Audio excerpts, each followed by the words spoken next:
afternoon. My name is Haleigh Hall and welcome to GCC News. Today we'll be diving into the aspects of outsourcing when dealing with globalization. This is a very interesting topic that not many people know much about. Outsourcing by definition is to obtain a good or service from an outside supplier in place of an internal source. In other words, it is a contracting out of a business, which an organization may have previously performed internally or has a new need for, to an independent organization from which the process is brought back as a service. Companies outsource to avoid certain types of costs.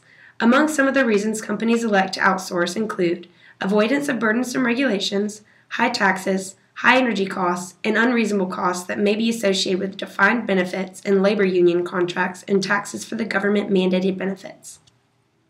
Today we have the pleasure of speaking with Thomas Friedman, the well-known author of The Lexus and the Olive Tree. Good morning, Thomas. It's great to have you on. Good morning, Haleigh. I am honored to be here on GCC News. Thank you for inviting me. So Thomas, you have many experiences with globalization, and a topic that we would like to discuss today is outsourcing. Please tell us what some negative and positive aspects of outsourcing are. Should companies continue to utilize this business concept? I'm glad you asked. Outsourcing is very popular in today's business world. The main concept of outsourcing is utilizing a third party to produce a product. One of the pros is that it decreases cost production in the home country. These costs are mainly from resources that are needed to produce a product. It could range from costs of natural resources, workspace, or even labor. Another positive is quality service. The fact that industries utilize a third-party service whose abilities excel the services we would ever produce is a pro in itself. As for the negatives of outsourcing, what can you tell us about them? Well, Haleigh, outsourcing can have a negative toll on the home country. One obvious negative aspect of outsourcing is the development of a language barrier. When a company utilizes a service from another country, that specific country may have a totally different culture and/or language. An understanding of this culture and language must be acquired before a company can begin to use their service. To do this, some companies hire bilingual people or anthropologists. Another negativity is the fact that when companies utilize a third party, the work that these civilians do may have been done by in-house civilians. Overall, jobs from America are lost because it is cheaper to use the habitants of the third party.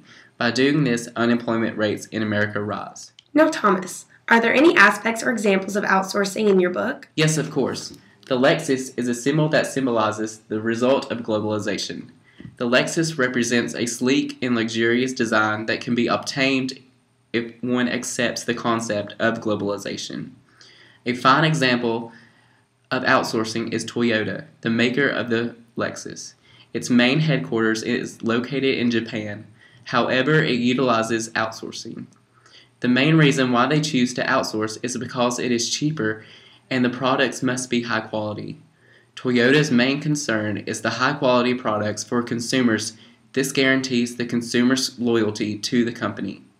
Also, by outsourcing, Toyota is able to lower the cost of production. By doing this, Toyota can achieve the substantial amount of profit with low cost of product. Unfortunately, Toyota does get all these positives, but it must also overcome the negatives to reap the benefits. Wow, what an excellent example. Thank you for being here with us today, Thomas. Please, viewers, remember to pick up a copy of The Lexus and the Olive Tree at your local bookstore. Stay tuned for a local weather report after the break. As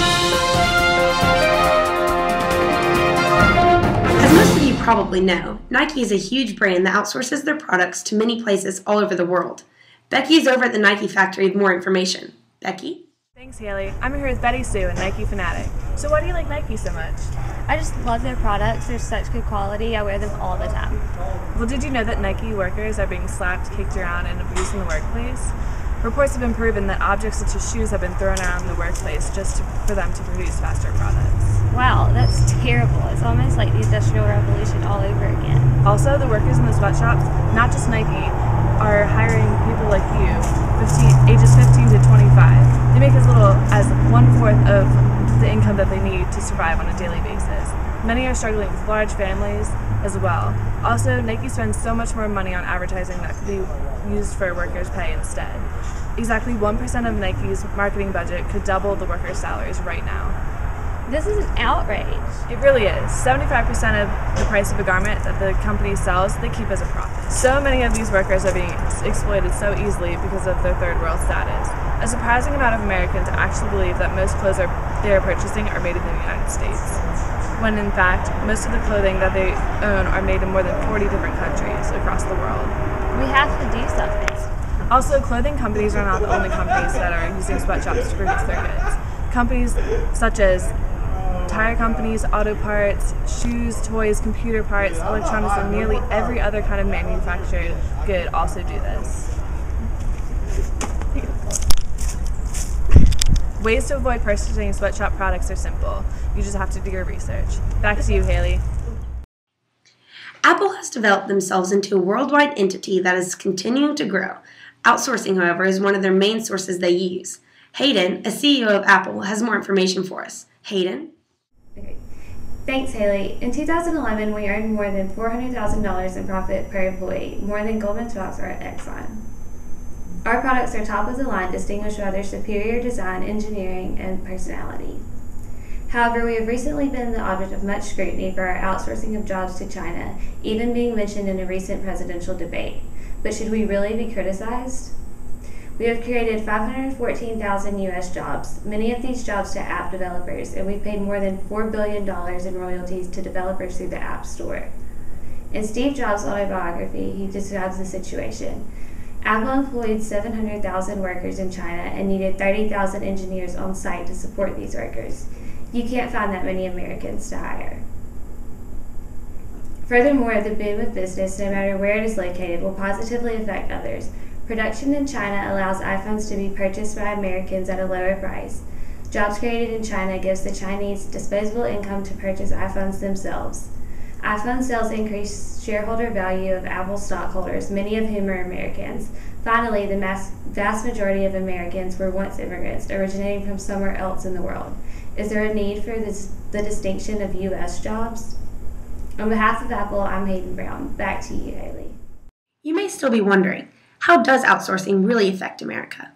Well, on one hand, proponents insist that outsourcing will save money for companies and that it will open up opportunities and will lead to more Americans holding jobs at higher level positions. They feel this practice offers substantial gains to the U.S. economy with cheaper imports and stronger exports. On the other hand, opponents who are against outsourcing argue that hiring people from foreign countries affects the U.S. economy in a negative way and strips hundreds to thousands of Americans of jobs, especially the skilled and semi-skilled workers. They argue that the loss of competitive advantage to other countries is permanent and the American workers and economy lose forever. So however you want to interpret it, outsourcing is something that our country utilizes to the fullest extent and is continuing to be used today. That's all we have tonight from GCC News. And remember, stay classy, Auburn.